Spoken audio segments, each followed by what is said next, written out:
Hi, for those that don't know me, my name is Erica, and today tonight, because it's nighttime for me, I'm going to talk about the cycle of thinking. No, that's incorrect. Because I'm also going to be talking about the feelings. So it's going to be the cycle of thinking and feeling. How those two things play a big part in your state of being. Now, of course, your thinking is thoughts, which comes from the brain, and your feelings comes from your body. Oh, man. Please excuse me. I am sick and I have a lot of mucus in the throat, and I don't know what's wrong with me, to be quite honest with you, and I dislike it because I don't like being sick. I'm pro-health, so it's a big deal for me. I don't go to the hospital. Nothing against doctors. I just don't feel like I'm dying, so there's no point in me going. I will let Mother Nature heal me, or the over-the-counter drugs. Earlier, I took some over-the-counter drugs and made me have some dreams, and I hallucinated. It felt really real, and we won't go into details, but it was a great dream. Anyways, so my question to you guys is, do you think your mind controls your body, or your body controls your mind? So, do you let your thinking control your actions, or your feelings control your action? I would have to say it's a little bit of both. I mean, some of us like to believe that it's our thoughts that control us, and I say your feelings play a big role in things, because excuse me. Because your body is your feelings, and how you respond to things is usually you go off of your feelings. Most of us would say we do the opposite. We go off of our brains, our thoughts, our thinkings. Usually it's because we don't realize that our feelings have such a big impact in us. Like me. For some people, I consider myself a robot. Like, I have no feelings. I really do. I'm a very softie. And I do get emotional. And I do, when I spill my guts, I spill my guts. And that's just a side that not everybody gets to see. Because it's special to me, if that makes any sense. So I don't share it. Oh no, my battery's gonna die. So if you do see me get emotional and affectionate, it's because I let you in my circle. So appreciate it. Anyways, so this is what I have on my notes. It says, note to self. I know I want to help others in believing in themselves and encourage them to dream big and go for it. Quitting will not be an option. Persistence is key. Keep and or build on faith. I am successful who just wants others to succeed.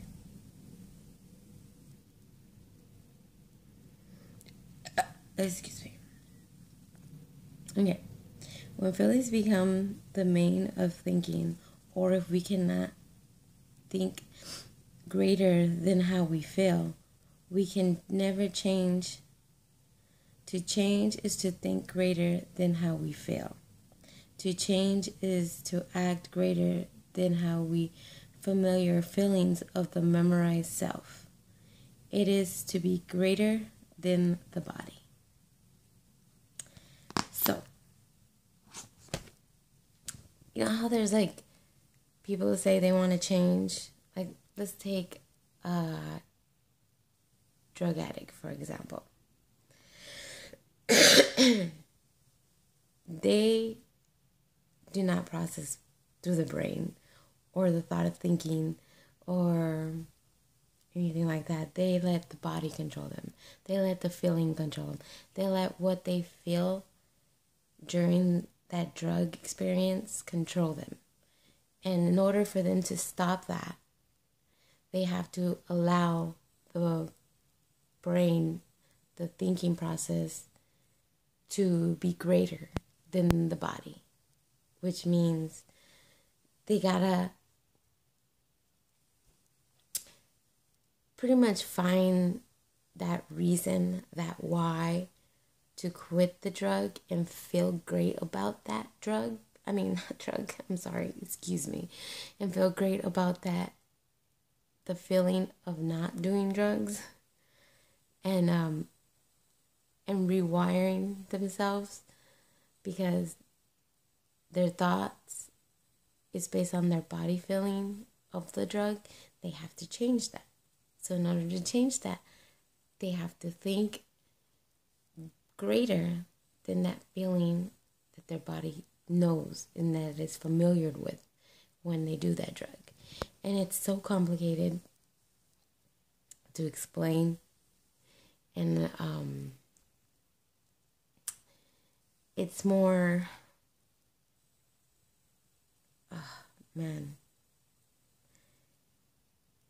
it's breaking away with that tie of that memory.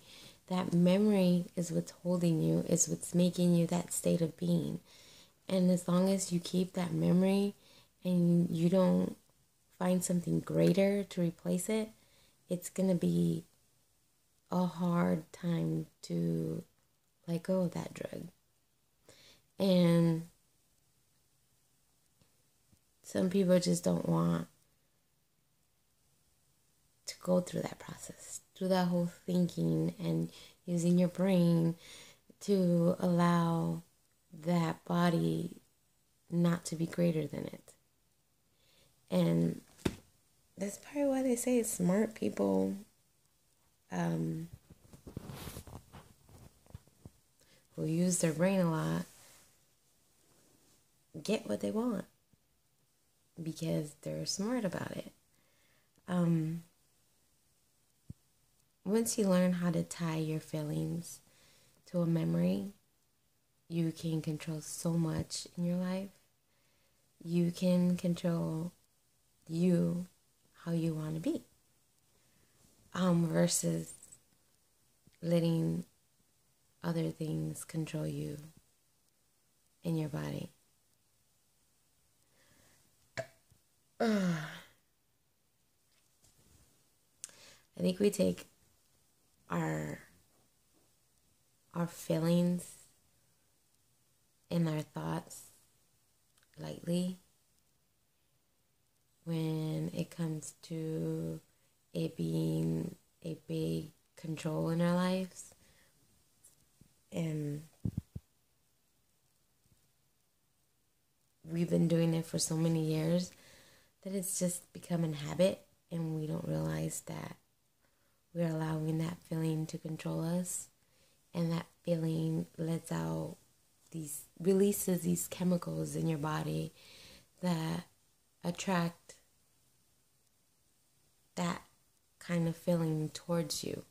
So if you're a drug addict and you release that chemical of that feeling, that is what you are attracting to. You're attracting other people like you, people who like what you like doing, and that's why it's a lot more easier for you to find that drug, because you're attracting it to you.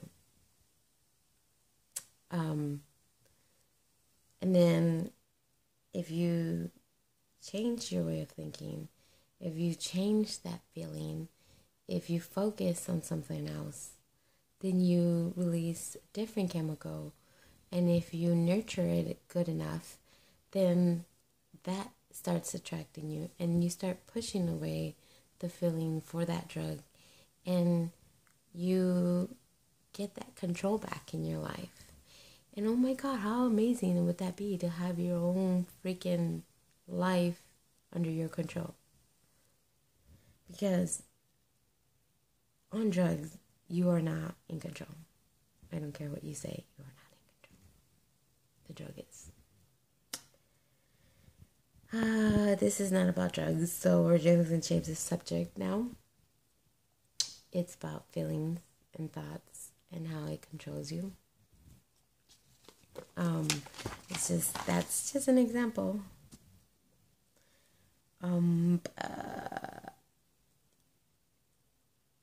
So the state of being is thinking, doing, and being.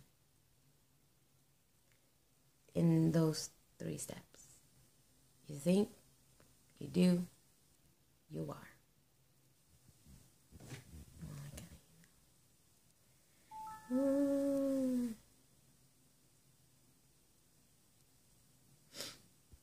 Give me 1 second. I'm being rude right now.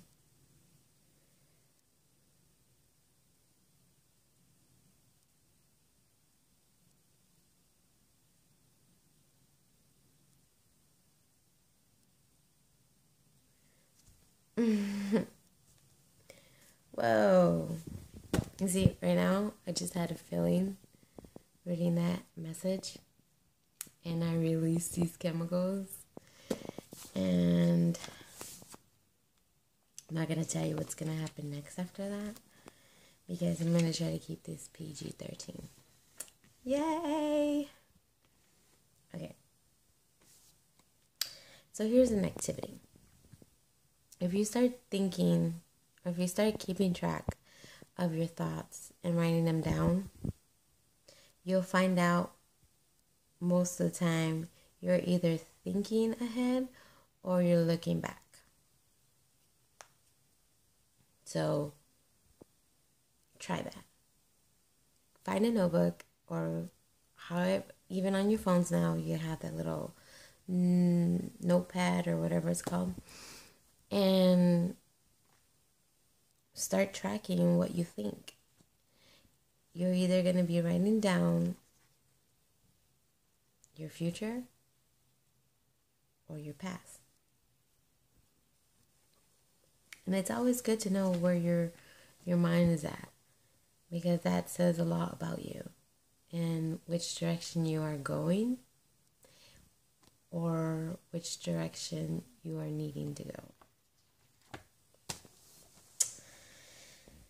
Let's see. You can go from thinking to being without having to do anything.